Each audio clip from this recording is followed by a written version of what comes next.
Today in this video, we'll be guiding you on how to transfer money from Bank of America to Cash App. First, open the Cash App on your phone.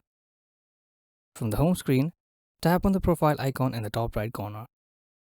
You'll be taken to a new screen. Scroll down and select Linked Banks. Next, choose Linked Debit Card. Instead of entering card details, select the No Card option and hit Continue. Now, scroll through the list of banks and find the Bank of America.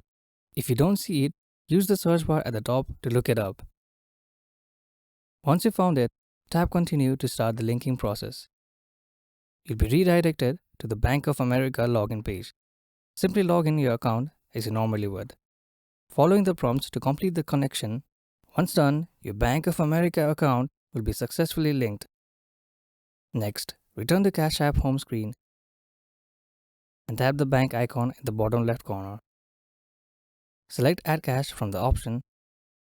A pop-up will appear where you can either select a present amount or enter a custom amount by tapping the three dots. After choosing your amount, tap Add Cash. Confirm by entering your Cash App PIN and you're good to go. And that's how you can transfer money from Bank of America to Cash App.